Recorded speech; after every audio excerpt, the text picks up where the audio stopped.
కేసీఆర్ తప్పు చేసినాడు. 2 ఏళ్లలో బొచ్చెడు కేసులు పెట్టినావు కేసీఆర్ మీద. ఏం చేసినావు మరి కేసులు? ఏమనంటే ట్యాపింగు టూపింగ్. ఏం ట్యాపింగ్? ఎక్కడ ట్యాపింగ్? నేను అడుగుతున్నా. గూఢచారి వ్యవస్థ ఉంటుంది. అవు మరి గవర్నమెంట్ వాడే తితందుకు కొంతమంది లుచ్చ పనులు చేస్తారు, ఎమ్మెల్యేలను కొంటారు. ఎవరో తెలుసు కదా మీకు, 50 లక్షల రూపాయలతో దొరికిపోయినాడు. మరి గసంటోళ్ళని పట్టుకుంటందుకు, దొంగలను పట్టుకుంటందుకు పోలీసులు ఉండాలని లేదా? ఉంటారు. మరి ఇవన్నీ ఉంటాయి. రాష్ట్రం నడిపే పద్ధతులు, రాష్ట్రాన్ని ముందుకు తీసుకెళ్ళే పద్ధతిలా జరుగుతాయి ఇవన్నీ. నీకు చేత కాదు, అప్పు తప్పు చెప్తావు, అప్పు లెక్కలు తప్పు చెప్తావు, అప్పు చేస్తావు, ఒక పని చేయ చేత కాదు, ఒక మంచి మాట రాదు. ఏం చేయాలి మరి దానికి మేము? ఇక మీదికెళ్ళి నా మీద పడ్డాడు ఈ మధ్యన. నేనేదో తప్పు చేసినట. నేనట ఆంధ్రాలో చదువుకున్నట, గుంటూరులో. అవు చదువుకున్నారా భయ్? నేను చదువుకున్న వాస్తవమే. నీకు మీ అయ్యావ చదువు చెప్పకపోతే నేనేం చెప్తా దానికి? నన్ను మా అమ్మ నాయన పంపించారు గుంటూరులో చదువుకోమంటే, విజ్ఞానం పోయినా వడ్లముడిలో ఆయనతో 2 ఏళ్ళు చదువుకున్నా. అటెనక వచ్చి పూనాలో చదువుకున్నా, నిజాం కాలేజీలో డిగ్రీ చేసిన, అటెనక అమెరికా పోయినా. మన ఆయన ఏం చెప్పిండంటే, మన ఆయన ఈరోజు కాదు 40 ఏళ్ళ కింద ఎమ్మెల్యే అయ్యిండు. 1984-85లో ఎమ్మెల్యే అయ్యిండు కేసీఆర్ గారు. ఆయన రాష్ట్ర మంత్రిగా పనిచేసిండు, కేంద్ర మంత్రిగా పనిచేసిండు, డిప్యూటీ స్పీకర్గా పనిచేసిండు, 10 ఏళ్ళు ముఖ్యమంత్రిగా పనిచేసిండు. కానీ రేవంత్ రెడ్డి ఎట్లా మాట్లాడుతారంటే, నిన్న మొన్నటి దాకా నేనేదో బాత్రూమ్లు కడిగేటోనట. మా నాయన 40 ఏళ్ళ కిందనే మంత్రి, 40 ఏళ్ళ కింద ఎమ్మెల్యే, 25-30 ఏళ్ళ కింద మంత్రి. ఆయనకేం కర్మ, నాకేం కర్మ? చెప్పురు, మీరే చెప్పురు. ఎవడని ఇంటి ఎట్లుంటుందంటే, నాకు మాట్లాడడానికి రాదా? నాకు రాదా? మాట్లాడు. ఆయన ఒక భాషలో తిట్టచ్చేమో, నాకు 3 భాషలో తిట్టచ్చు తిట్టాలనుకుంటే. కానీ ఇవాళ నేను తిట్టే అవసరం లేదు రేవంత్ రెడ్డి గారిని. ప్రజలు మామూలుగా తిడతలేరు. అసలు మీరు గొట్టం పెట్టరు పోయేకనన్నా వాళ్ళ ముంగటనన్నా, ఆ తిట్లు వింటే ఇంకోడు అయితే అంత బకెట్లో నీళ్ళు తోడుకొని దుంగి చచ్చిపోతున్నాయి. అలా రేవంత్ రెడ్డి కాబట్టి సిగ్గు లేకుండా బతుకుతుండు. కానీ అవి ఏం తిట్లు, ఏం లెక్క? తెలుగు భాషలో గిన్ని తిట్లుంటాయని నాకు కూడా తెలియదు. గన్ని రకాల తిట్లు తిడుతురు జనం. యూరియా ఇచ్చే ముఖం లేదు నీకు, పెద్ద పెద్ద మాటలు నరుకుతున్నావు. యూరియా ఇచ్చే ముఖం లేదు. యాప్ పెట్టిండేది, యాప్లు ఇవ్వాలంటే షాపులు ఉండాలన్నా లేదా? ఆడ యాప్లో ఆడికెళ్ళి వస్తుంది, షాపులో లేకపోతే, అసలు సరుకు లేకపోతే యాప్లో ఆడికెళ్ళి వస్తుంది. గా తెలివి లేదు నీకు. నీకు యూరియా ఇచ్చే ముఖం లేదు, ఇచ్చిన ఒక్క మాట నిలబెట్టుకునే ముఖం లేదు.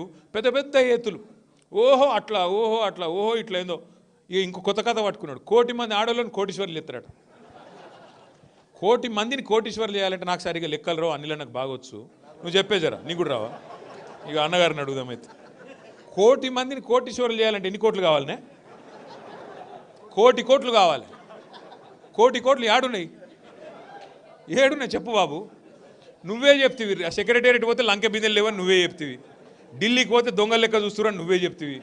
చెప్పులు ఎత్తుకపోయటం చూసినట్టు చూస్తురని చెప్తివి. యాడికెళ్ళి వస్తాయి పైసలు మరి? ఇక గిసొంటోడు దొరికిండు, మనకి ఏం చేస్తాం? ఇక 3 ఏళ్ళు భరించాలి, తప్పదు. ఎందుకంటే ఢిల్లీకి పైసలు మాత్రం బాగా పంపుతుండు, మీకు వస్తలేవు పైసలు. రైతుకు రైతు బంధు రాదు, ముసలోళ్ళకు పెన్షన్లు పెంచడు, మహిళలకు 2,500 ఇయ్యడు. కానీ టెన్షన్గా టకీ మరి పైసలు ఒక్క కాడ మాత్రం పడుతున్నాయి. ఏడ పడుతున్నాయి? ఢిల్లీలో మాత్రం మంచిగా పడుతున్నాయి. లేకపోతే పోస్ట్ పోతుంది కదా, కుర్చీ వీక్తుంది. మళ్ళీ సోనియా గాంధీ కటింగ్గా పెడితే ఆయన ఎగిరిపోతాడు కదా.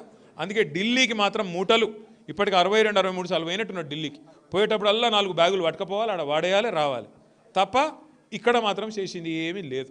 తెల్లారలేస్తే కేసీఆర్ని తిట్టుడు, తెల్లారి ఏం కేసు పెట్టాలి నాన్న చూసుడు, ఇది తప్ప మంచి పని ఒక్కటి, ఒక మంచి మాట, మంచి పని ఏది శాత కాదు. అందుకే నేను మిమ్మల్ని కోరేది, 2 ఏళ్ళు అయిపోయింది. చూస్తుంటేనే అటు ఇటు చూసేవారికి 2 ఏళ్ళు ఒడిచిపోయింది. ఇక ఇంకొక 2 ఏళ్ళు అయితే వ్యవహారం అయిపోతుంది. ఆఖరి సంవత్సరం ఎలక్షన్ తప్ప ఏముండదు. తొందరలో మున్సిపల్ ఎలక్షన్లు పెడుతున్నట్టు. మీకు బోత్ల మున్సిపాలిటీ లేదు కానీ పక్కకు అన్నకున్నది ఆదిలాబాద్లో. మరి గెలిచిన సర్పంచులు, మంచి సీనియర్ నాయకులు, జెడ్పీటీసీలు, ఎంపీపీలు, నేను అన్నిలన్నం కోరుతున్నా, దయచేసి మీరందరూ ఆదిలాబాద్ మున్సిపాలిటీ గెలిపించే బాధ్యత తీసుకోవాలి. ఎందుకంటే మన మొక్కలం గెలిస్తే సరిపోదు కదా. మీరు గెలిచిరు, మీరు జోరుదారుగున్నారు బోత్ల, కాదు మీరు గెలిచిరు, జోరు మీద ఉన్నారు బోత్ల. 140 మంది సర్పంచులు గెలిచిరు.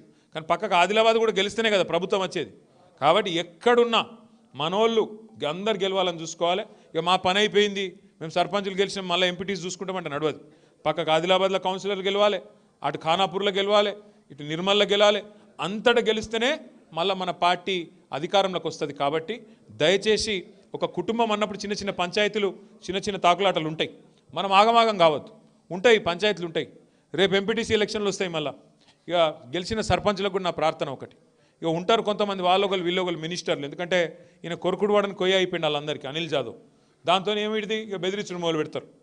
మీకు పైసలు ఇయ్యం, మీకు ఇందిరం ఇల్లు రానియం, మీకు ఇది ఇయ్యం అది ఇయ్యం అని మాట్లాడతారు. మీరు ఒక్కటే ఒకటి యాద పెట్టుకోండి, గెలిచిన సర్పంచులు ఉప